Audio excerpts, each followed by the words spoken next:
धूलिया मालेगांव लोकसभा मतदार संघ, ये डिलिमिटेशन के बाद में 2009 से धूलिया इसमें जोड़ा गया है। आज़ादी के बाद 2 मरतबा धूलिया मालेगांव लोकसभा मतदार संघ रहा। उसके बाद में यहाँ पर ये सीट जो है रिज़र्वेशन में गई, और जब रिज़र्वेशन में गई तो यहाँ पर एसटी समाज के या पिछड़े हुए तबके के लोग यहाँ पर मुयस्सर नहीं थे, इसलिए कभी जेड.एम. कांदोड़े, कभी हरिशंकर महाले, इन लोगों को मौके दिए जाते रहे जो जनता पार्टी और कांग्रेस पार्टी से मुंसलिक रहे। 2009 के बाद से जब इस हलके को जनरल हलका किया गया तो आम मिजाज यही था कि अब यहाँ से मुकामी उम्मीदवार को तरजीह दी जाएगी और मुकामी उम्मीदवार को चुनकर दिया जा सकेगा। हमने देखा कि 2009 के इलेक्शन में कांग्रेस पार्टी ने अमरीश भाई पटेल को उम्मीदवारी दी, जबकि उस वक्त बीजेपी ने प्रताप राव सोनवने को उम्मीदवारी दी और प्रताप राव सोनवने चुनकर आए। 2014 के इलेक्शन में प्रताप राव सोनवने की जगह डॉक्टर सुभाष भामरे को बीजेपी ने उम्मीदवारी दी, जबकि अमरीश पटेल ने दोबारा उम्मीदवारी की।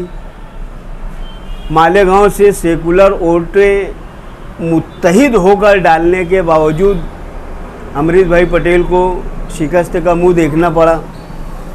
इसी तरीके से 2019 के इलेक्शन में कुणाल रोहिदास पाटिल को उम्मीदवारी दी गई और डॉक्टर सुभाष भामरे को दोबारा मौका दिया गया। उस वक्त भी यही सूरत हाल रही कि मालेगांव से तो सेकुलर वोट इकट्ठा होकर दिए गए, लेकिन बाकी के 5 मतदार संघ में 5 असम्बली हल्के जात में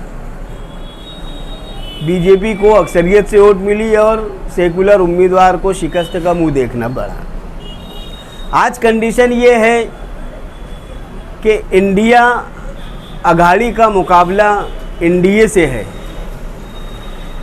अलग अलग किस्म के सर्वे, सी वोटर सर्वे, अलग अलग तंजीमों के सर्वे, यूट्यूब चैनल्स के अलग अलग सर्वे बार बार इस बात का उंदिया देते रहे कि इस मर्तबा धूलिया लोकसभा मतदार संघ से इंडिया अघाड़ी को जीत मिलती दिखाई दे रही थी। सर्वे किया गया, सही बात है, दिया है, लेकिन इलेक्शन डिक्लेयर होने के बाद में कांग्रेस पार्टी ने कांग्रेस पार्टी के कोटे से इंडिया अलायंस की जानिब से जो उम्मीदवार के नाम का ऐलान हुआ वो मायूस कुन रहा। इस मर्तबा भी उन्होंने बाहर के उम्मीदवार को तरजीह दी, जबकि इस मतदार संघ से धूलिया ज़िला कांग्रेस के सदर शाम सनेर ये उम्मीदवारी के ख्वाहिशमंद थे। नासिक ज़िला कांग्रेस कमेटी के ग्रामीण के सदर डॉक्टर तुषार शिवाड़े ये उम्मीदवारी के ख्वाहिशमंद थे और हमारी चाहत थी कि इन दोनों में से या तो कुणाल पाटिल को ही उम्मीदवारी दोबारा दी जाती। तो जो सर्वे हुआ उस सर्वे के मुताबिक उम्मीदवार को कामयाबी मिलने के ज़्यादा चांस थे, ज़्यादा मौके थे, लेकिन डॉक्टर शोभाताई बच्चाओं का नाम कांग्रेस कोटे से इंडिया अलायंस की उम्मीदवारी के तौर पर आने के बाद खुद कांग्रेस पार्टी में ही फूट दिखाई दी और इन दोनों लोगों ने जो कांग्रेस पार्टी से उम्मीदवारी के ख्वाहिशमंद थे, इन्होंने अपने अपने ओहदों से इस्तीफा दे दिया। कांग्रेस पार्टी के आपसी इंतशार से आज ऐसा महसूस होता है कि एक मर्तबा फिर इस हलके से बीजेपी के उम्मीदवार को कामयाबी मिल सकती है या कामयाबी मिल जाएगी। जबकि आज का जो इलेक्शन है, 2024 का जो इलेक्शन है, ये हिंदुस्तानी आवाम के लिए डू और डाई का है, करो या मरो का है। खुलेआम कहा जा रहा है कि संविधान बदल दिया जाएगा, दस्तूर बदल दिया जाएगा, ये इलेक्शन अक़लियतों को बचाने का है, दस्तूर को बचाने का है, जमहूरियत को बचाने का है, सेकुलरिज़म को बचाने का है। लेकिन इंडिया आघाड़ी का जो उम्मीदवार है डॉक्टर शोभाताई बच्चाओ, उसके खिलाफ आम नाराज़गी पाई जा रही है। हमारा राष्ट्र तौर पर ये बोलना है कि इंडिया अलायंस के जो भी जिम्मेदार हैं, राहुल गांधी हो, शरद पवार हो, उद्धव बाल साहेब ठाकरे हो, या समाजवादी पार्टी के अबू आसिम आज़मी हो, अखिलेश यादव हो, इन्होंने इस उम्मीदवार के ताल्लुक से हद सरे नौ गौर करना चाहिए। जिन लोगों ने नाराज़गी में अपने ओहदों से इस्तीफ़ा दिया, उन्हें मनाना चाहिए, और उनमें से ही अगर किसी को उम्मीदवारी दी जाती है तो मुमकिन है कि जो सर्वे की रिपोर्ट आई है, उस सर्वे की रिपोर्ट के मुताबिक इस मतदार संघ से, धुलिया मालेगांव लोकसभा मतदार संघ से इंडिया अलायंस की जीत मुमकिन हो सकती है, और उसके लिए कोशिश करना चाहिए। बहुत अच्छी बात है कि जारी हफ्ते में एक आलिम दीन हज़रत मौलाना मोहम्मद उमरैन महफूज रहमानी साहब ने पार्लियामेंट इलेक्शन लड़ने का उम्मीद ज़ाहिर किया। उन्होंने जायज़ा लिया, और जायज़ा लेने के बाद, गौर व खोज करने के बाद, उन्होंने भी आज प्रेस कॉन्फ्रेंस लेकर अब पार्लियामेंट इलेक्शन की उम्मीदवारी से खुद को दस्तबरदार कर लिया, और उन्होंने भी मुल्क के मौजूदा हालात को ही ये बतलाया कि आज का इलेक्शन कुछ दस्तूर बचाने का है, हिंदुस्तान बचाने का है, इसके लिए आज का मौका मेरी उम्मीदवारी करने का नहीं है। लेकिन उन्होंने साथ में प्रेशर ग्रुप बनाने की भी बात की है।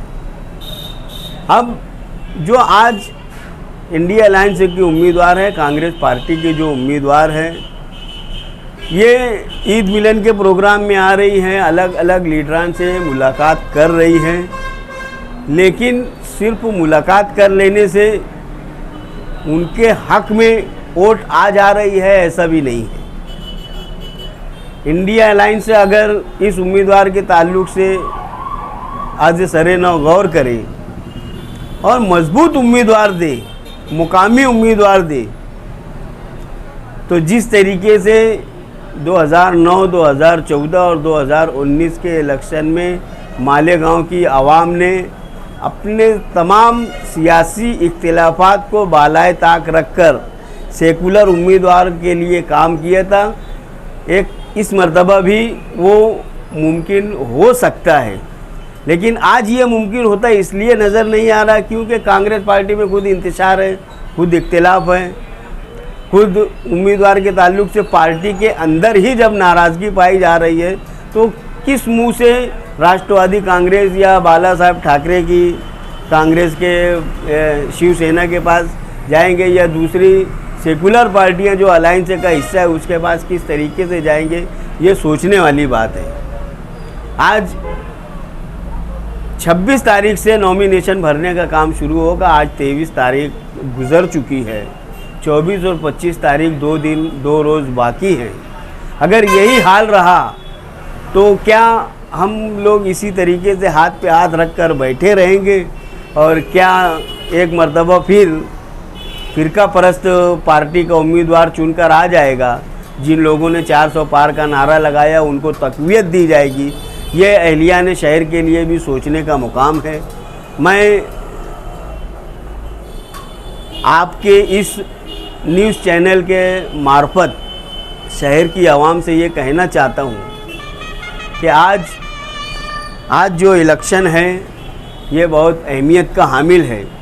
हमें मिलजुल कर काम करना है, सोच समझ कर काम करना है, लेकिन बाहर का उम्मीदवार थोप दिया जाए और हम आंख बंद करके उसकी हिमायत करें, ये भी मुमकिन नहीं है। इसके लिए मेरी तो पहले से ही डॉक्टर शोभाताई बच्चाओं के ताल्लुक़ से मेरी अपनी नाराज़गी है, क्योंकि उन्होंने 2004 के इलेक्शन में मेरे लीडर शेख रशीद साहब के ख़िलाफ़ में मुतबादिल लीडरशिप पैदा करने की कोशिश इन्होंने की थी। मेरी उससे नाराज़गी है, और मालेगांव शहर में या इस मतदार संघ में उनका कहीं कोई ऐसा काम नहीं है, कोई ना तो तंजीमी काम है, ना समाजी काम है, न सियासी काम है, न तामीरी काम है। तो हम अगर उनका काम मजबूरी में भी अगर हम लोगों ने करने की बात की तो हम आवाम के पास कौन सा मुद्दा लेकर जाएंगे, ये हमारे लिए सबसे बड़ा सवाल है। इसके लिए इस उम्मीदवार को बदल कर मुकामी कोई उम्मीदवार और मजबूत उम्मीदवार दिया जाए ताकि इलेक्शन को इलेक्शन के ढंग से लड़ा जा सके और जीत दर्ज कराई जा सके। यही पैगाम देना मैं चाहूँगा।